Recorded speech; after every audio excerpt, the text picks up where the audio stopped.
সরকার যেভাবে চলছে তাতে অবস্থা দৃষ্টে মনে হয় সমস্ত ক্রেডিট শেখা। এর কারণ হলো এত সুন্দর একটা অর্থনীতি রেখে গেছে যে ইচ্ছা মতো আপনি 20,000 কিলো খাল কাটছেন। এই খাল তো লন্ডন থেকে টাকা আনা হয়নি, আমেরিকা থেকে টাকা হয় না। এই টাকা তো আমাদের রাষ্ট্রীয় টাকা, কোষাগারের টাকা। তো সেই টাকা আয়দার ইউনূস সাহেব দিয়ে গেছে অথবা শেখ হাসিনা দিয়ে গেছেন, নাহলে টাকা আসবে কোথায়? এক মাসে এই প্রধানমন্ত্রীকে আপনি আসলে কেমন দেখলেন, আপনার বিশ্লেষণ? আমরা তো সবসময় ক্ষমতার, তো উনি যে উদারতা দেখাচ্ছেন, রাস্তাঘাটে খোলামেলা চলাফেরা করছেন, তারপর নিজের ব্যয় সংকোচন করছেন, যথাসম্ভব ভালো মানুষই দেখানোর চেষ্টা করছেন, হেলিকপ্টার ব্যবহার না করে প্লেনে যাচ্ছেন, কৃষক কাঠ খাল কাটা থেকে শুরু করে সেই একটু খাল কাটার জন্য ঢাকা থেকে মানে পুরো বহর নিয়ে তারপরে উত্তরবঙ্গে গিয়ে সেখানে খাল কেটে আবার দিনে দিনে ফেরত আসা।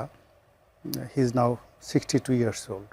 এটা চারটিখানি কথা না, এখানে আপনার আন্তরিকতা থাকতে হবে এবং ডিভোশন থাকতে হবে, আদারওয়াইজ এই পরিশ্রম কেউ করতে পারে না। সবাই তো মানে ওই যে বলে রুমের মধ্যে অফিসের মধ্যে বসেই সুইচ টিপে। এখন তো টেকনোলজির কারণে সে তো খাল কাটা উদ্বোধন করতে পারতো তার রুমের মধ্যে, বলো এক মাটি এনে বলো যে ঠিক আছে একটু মাটি আনো, মাটি আনো, ওখানে একটা কোদাল দিয়ে একটা কোপ দেই, হ্যাঁ ওখান থেকে সেইভাবে হলো আর কি। সেই কাজ না করে তিনি প্র্যাকটিক্যালি ফিল্ডে যাচ্ছেন, দৌড়াদৌড়ি করছেন।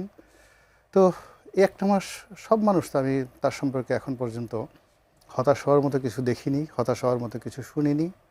কিছু আতেল আছে আমাদের মতো যারা সব কিছুর মধ্যেই নেতিবাচক দিক দেখে, তারা হয়তো ভিন্ন কথা বলছেন এবং এটা বলবে, এবং এটাই রাজনীতির সৌন্দর্য। কেননা যে কোনো সাউন্ডই, শব্দই আসলে বিফলে যায় না। তো সেই অর্থে সরকার চেষ্টা করে যাচ্ছে এই। আর যেটা হলো যে আমরা যে কারণগুলোতে খুব ভয় পাচ্ছি, ভয় পাচ্ছি হলো 15 বছরের যে অব্যাহত যে ডিস্ট্রাকশন, আইনশৃঙ্খলা ডিস্ট্রাকশন, বিচার ব্যবস্থা, তারপরে ফাইন্যান্স, অর্থনীতি, কর্মসংস্থান, শিল্পায়ন, এবং এটা আবার ডক্টর মোহাম্মদ ইউনূসের জমানাতে আরও ম্যাসিভ খারাপ অবস্থায় গেছে। এবং ওই সময়টাতে এরা সবাই খুব মিথ্যা কথা বলেছে, মানে মিথ্যা কথা বলেছে। স্বয়ং ডক্টর ইউনূস থেকে শুরু করে প্রত্যেকটা লোক এক একজন একেবারে কথা শিল্পী, এমন সুন্দরভাবে তারা মিথ্যা কথা বলেছে যে সারা দেশ দুধ এবং নহরে ভাসছে। তো সেই দিক থেকে নতুন সরকার আছে, আমি মনে করি তাদের উচিত হলো যে অর্থনীতি এবং যে অন্যান্য যে জায়গাতে রাষ্ট্র ব্যবস্থাপনায় তারা যে সমস্যাগুলো মোকাবেলা করছে সেইগুলোর ব্যাপারে খোলামেলা জাতিকে জানানো এবং বলানো। তাতে করে হয় কি যে একটা ট্রান্সপারেন্সি থাকবে।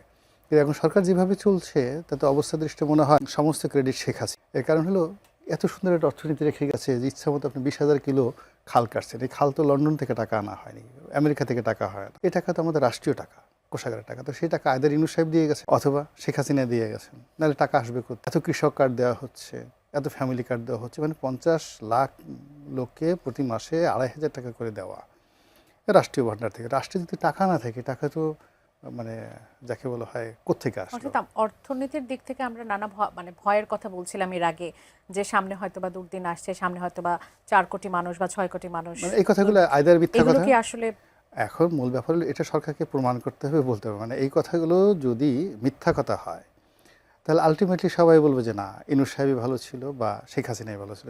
মানে আলটিমেটলি সব কিছুই আগের সরকারের ওখানে চলে যাবে।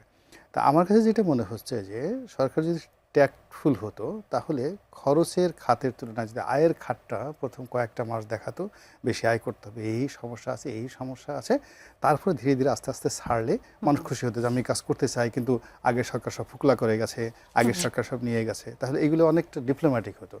কিন্তু এখন যেভাবে রাজভাণ্ডার থেকে টাকা বেরোচ্ছে আর যেভাবে খরচ হচ্ছে, তাতে মনে হয় যে তো ওখানে টাকার বস্তা রেখে যাওয়া।